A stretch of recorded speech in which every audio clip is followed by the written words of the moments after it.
الحمد لله نحمده ونصلي على رسوله الكريم اما بعد فاعوذ بالله من الشيطان الرجيم بسم الله الرحمن الرحيم للرجال نصيب مما ترك الوالدان والأقربون وللنساء نصيب مما ترك الوالدان والأقربون مما قل منه أو كثر۔ کبیرہ گناہوں میں سے ایک اور بڑا گناہ جس پر آج عمل بہت سے لوگ نہیں کرتے وہ ہے وراثت کو شریعت کے مطابق تقسیم نہ کرنا اور وراثت میں شرعی احکام کا خیال نہ کرنا۔ قرآن مجید نے اس کی بہت زیادہ تاکید کی ہے کہ میت کے دنیا سے جاتے ہی لواحقین اس کی وراثت کو ٹھیک ٹھیک تقسیم کریں، اور اللہ تعالیٰ نے قرآن مجید میں ایک ایک وارث کا حصہ خود تفصیل سے بیان بھی فرمایا۔ یوصیکم اللہ فی اولادکم للذکر مثل حظ الانثیین، فرمایا اللہ تمہیں تمہاری اولاد کے بارے میں وصیت کرتا ہے، لڑکے کو لڑکی کی نسبت دگنا ملے گا۔ والدین کا حصہ الگ سے بیان کیا، وَلِأَبَوَيْهِ لِكُلِّ وَاحِدٍ مِّنْهُمَا السُّدُسُ إِنْ كَانَ لَهُ وَلَدٌ، میت کی اگر اولاد ہے تو والد اور والدہ کو ایک چھٹا حصہ ملے گا، 1/6۔ میاں بیوی کا حصہ بیان کیا، وَلَكُمْ نِصْفُ مَا تَرَكَ أَزْوَاجُكُمْ إِن لَّمْ يَكُن لَّهُنَّ وَلَدٌ، تمہاری بیوی کی اولاد نہیں ہے اور بیوی کا انتقال ہو گیا تو تمہیں اس میں سے نصف وراثت تمہیں ملی، ہاف آدھی تمہیں ملے گی، اور اگر بیوی کی اولاد ہے تو تمہیں 1/4 ملے گا۔ وَلَهُنَّ الرُّبُعُ مِمَّا تَرَكْتُمْ إِن لَّمْ يَكُن لَّكُمْ وَلَدٌ، تمہارے اگر اولاد نہیں ہے اور تمہارا انتقال ہو جائے تو تمہاری اس زوجہ کو اس میں سے 1/4 ملے گا، اور اگر تمہارے اولاد بھی ہے فَإِن كَانَ لَكُمْ وَلَدٌ فَلَهُنَّ الثُّمُنُ مِمَّا تَرَكْتُمْ، تمہارے اولاد بھی ہے تو اور تمہاری موت واقع ہو جائے تو تمہاری بیوی کو، تمہاری وائف کو 1/8 ملے گا، 1/8۔ تو آخر یہ اتنی تفصیل اسی لیے بیان کی جا رہی ہے کہ لوگ پھر اس پر عمل کریں۔ ہمارے ہاں میت کے انتقال کے بعد وراثت کی تقسیم کی بالکل فکر نہیں ہوتی۔ تجہیز و تکفین اور دفنانے کے بعد کوئی یہ بات ہی نہیں کرتا کہ بھائی اب بیٹھیں والد صاحب کی جائیداد کے حصے کرتے ہیں، دیکھیں کس کے حصے میں کتنا آ رہا ہے۔ ہوتا یہ ہے کہ اگر کوئی اس قسم کی بات گھر میں اٹھائے تو فوراً گھر کی خواتین چیخ پڑتی ہیں کہ ہائے ابھی ابا کے کفن میلا نہیں ہوا اور یہاں ابو کی جائیداد کو، والد کی جائیداد کے حصے بقیے ادھیڑنا شروع کر دیے۔ تو یہ جاہلانہ باتیں ہیں۔ اب وہ والد کی جائیداد رہی نہیں ہے، جس کا انتقال ہو گیا اس کا اب کچھ بھی نہیں ہے اس دنیا میں، اس کے ساتھ ایک کفن تھا جو چلا گیا، وہ بھی چھین لیا جائے گا تھوڑے دنوں میں۔ تو یہ بھی وارثوں کا حصہ ہے، وارثوں کا حق ہے اور ان کی ملکیت ہے، اس پر زکوٰۃ بھی لاگو ہوگی، اس پر قربانی، صدقہ فطر، تمام احکامات اس پر جاری ہو جائیں گے۔ لہذا اگر کسی نے وراثت تقسیم نہیں کی اور غلطی سے بھی کسی دوسرے کا بھائی، اپنے بھائی کا مال، اپنی بہن کا مال کھانا شروع کر دیا تو یہ حرام کھانا ہے، اور اس پر وہی احکام جاری ہوں گے جو حرام چوری پر جاری ہوتے ہیں، ڈکیتی پر جاری ہوتے ہیں۔ آپ کسی کا مال چھین کے کھائیں، کسی کا مال چوری کر کے کھائیں، یا کسی کا مال آپ کے پاس پڑا ہوا تھا دینے کے بجائے وہ کھا جائیں، تو اللہ کی نظر میں سب برابر ہیں، سب حرام در حرام ہیں۔ اس کا بہت خیال کرنا چاہیے۔ پہلے زمانے کے بزرگ بہت زیادہ خیال کیا کرتے تھے ان چیزوں کا۔ شاید مولانا عطا اللہ شاہ بخاری رحمۃ اللہ علیہ کا واقعہ ہے یا مولانا احمد علی لاہوری رحمۃ اللہ علیہ کا کہ ایک دفعہ کسی گھر میں ان کی دعوت تھی، تشریف لے گئے تو پتہ یہ چلا کہ ان کے والد صاحب کا 10 سال پہلے انتقال ہو چکا تھا۔ کھانے جب سامنے آیا تو ان بزرگ نے کھانے سے ہاتھ کھینچ لیا، فرمایا میں کھانا نہیں کھاؤں گا، پہلے مجھے یہ بتاؤ کہ تم لوگوں نے اپنی بہنوں کو وراثت دے دی ہے یا نہیں دی ہے، کیونکہ عام طور پر نہیں دی جاتی۔ تو وہ کہنے لگے کہ نہیں، ابھی تک تو ہم نے تقسیم ہی نہیں کی ہے وراثت۔ تو آپ نے فرمایا میں یہ کھانا نہیں کھاؤں گا، اس میں بہنوں کا مال بھی شامل ہے، اور مجھے یقین نہیں ہے کہ وہ دل سے راضی ہیں یا راضی نہیں ہیں۔ رسول اللہ صلی اللہ علیہ وسلم نے ارشاد فرمایا لا يحل مال امرئ مسلم الا بطیب نفس منہ، کسی مسلمان کا مال اس کی دل کی مکمل خوشی کے بغیر حلال نہیں ہے۔ بعض لوگ اوپر سے کہہ دیتے ہیں کہ ٹھیک ہے، دل پورے طور پر راضی نہیں ہوتا، بعض دفعہ بہن کہہ دیتی ہے مجھے وراثت نہیں چاہیے، لیکن دل میں اس کے جذبات ہوتے ہیں کہ مجھے پیسے ملنے چاہیے. وہ مطالبہ اس لیے نہیں کرتی، اس کو شرم آ رہی ہوتی ہے. بعض دفعہ چھوٹا بھائی چاہتا ہے کہ مجھے میری وراثت ملے، لیکن وہ اس لیے نہیں مانگ رہا ہوتا کہ اگر وہ مانگے گا تو برا بن جائے گا گھر میں. بڑے کہیں گے اس کو دیکھو چھوٹا ہے اور اپنے پیسے مانگ رہا ہے ہم سے.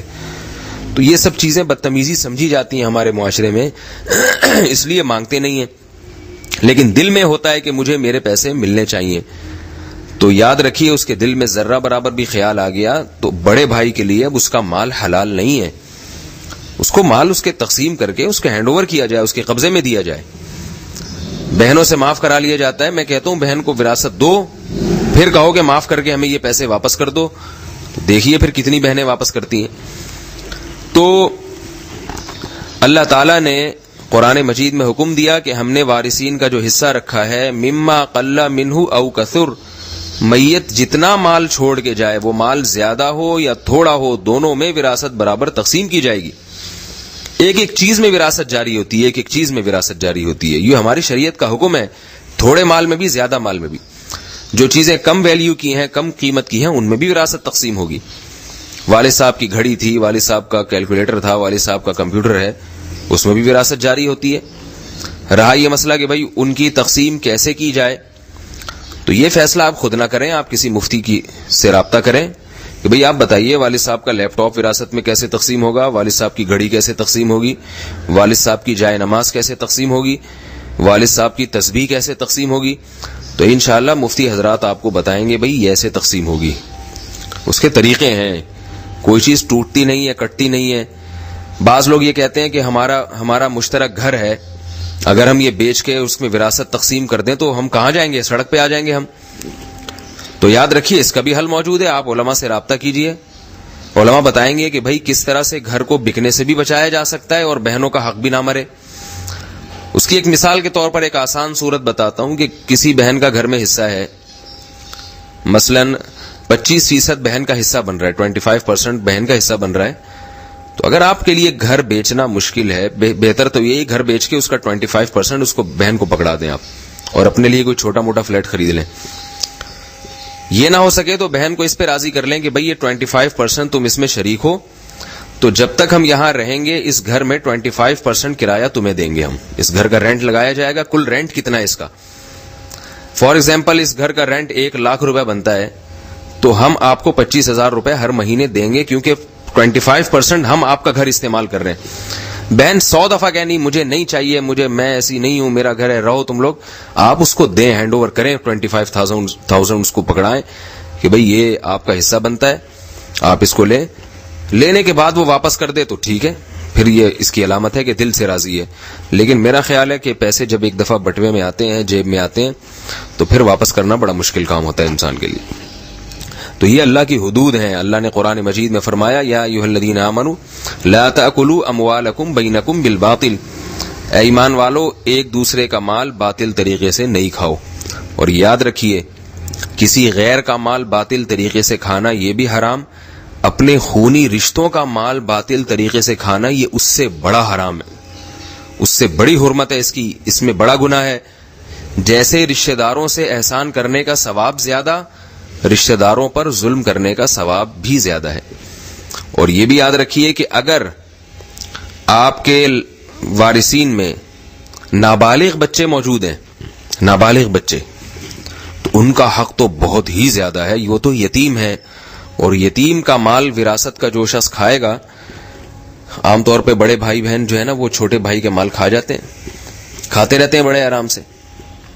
اس کے بارے میں قرآن مجید نے صاف لفظوں میں فرمایا ان الذین یأکلون اموال الیتامی ظلما انما یأکلون فی بطونہم نارا وسیصلون سعیرا.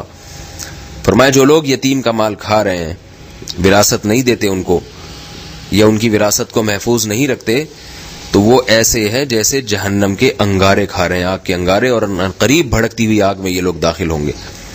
تو چند ٹکوں کی خاطر جہنم کی آگ خرید لینا یہ بہت ہی گھاٹے کا سودا ہے.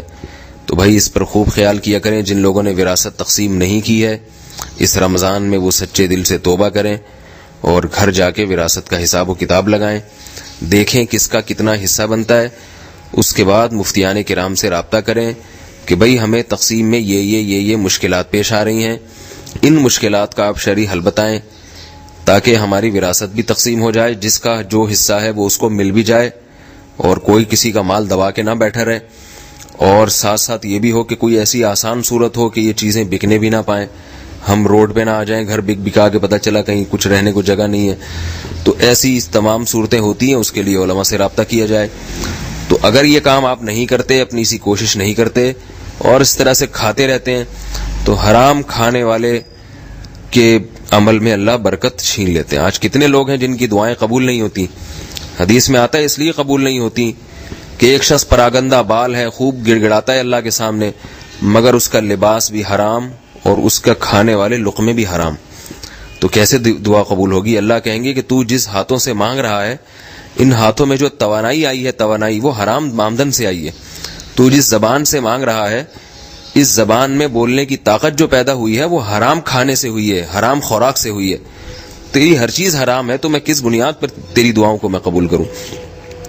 اللہ تعالی ہمیں موت سے پہلے اس جرم سے توبہ کرنے کی توفیق عطا فرمائے، اور اگر توبہ کریں گے اور ہر ایک کا مال حق کے ساتھ اس کے پاس پہنچا دیں گے، جیسے کہ اللہ نے حکم دیا، ان اللہ یأمرکم ان تؤدوا الامانات الی اہلھا، کہ اللہ تمہیں حکم دیتا ہے کہ امانتوں کو اس کے اہل کی طرف لوٹاؤ، جو جس کی امانت ہے اس کے سپرد کرو، تو یاد رکھیے اس پر پھر ثواب بھی بہت ملے گا۔ اللہ راضی ہو جائیں گے کہ دیکھو اس دور میں اس شخص نے صرف اللہ کے خوف سے مال دوسرے کے حوالے کر دیا، حالانکہ یہ چاہتا تو ہتھیا سکتا تھا اس مال کو۔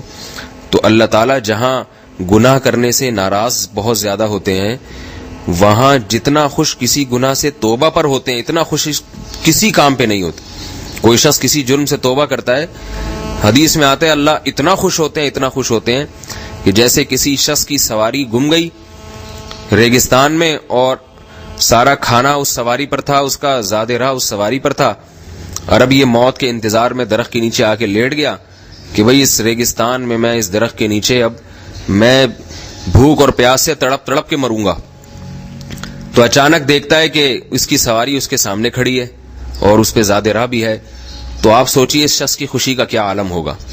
تو حدیث میں آتا ہے یہ شخص خوشی سے پاگل ہو جاتا ہے اور یوں کہتے ہیں اللہم انت عبدی و انا ربک، اے اللہ تو میرا بندہ ہے، میں تیرا خدا ہوں۔ خوشی سے بیچارہ پاگل ہو جاتا ہے۔ تو فرمایا کہ یعنی کہنا تو یوں چاہیے تھا کہ اللہ تو میرا خدا میں تیرا بندہ، لیکن تو میرا رب میں تیرا بندہ۔ خوشی سے اتنا پاگل ہو گیا کہ اس کی زبان سے یہ نکل گیا اے اللہ تو میرا بندہ میں تیرا رب۔ اخطأ من شدت الفرح، فرمایا خوشی کی شدت سے اس کی زبان سے غلط الفاظ نکل گئے۔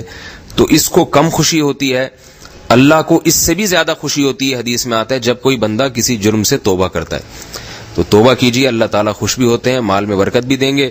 جو حلال کماتا ہے اللہ اس کے مال میں برکت دیتے ہیں۔ آپ کسی کا حق دے دیں تو اللہ وہ آپ کو کسی اور طریقے سے گھما کے لوٹا دیں گے۔ اللہ تعالیٰ ہم سب کو اس جرم سے توبہ کی توفیق عطا فرمائے اور وراثت کو صحیح طرح سے تقسیم کرنے کی توفیق عطا فرمائے۔ سبحانک اللہم و بحمدک، نشہد ان لا الہ الا انت، نستغفرک و نتوب الیک۔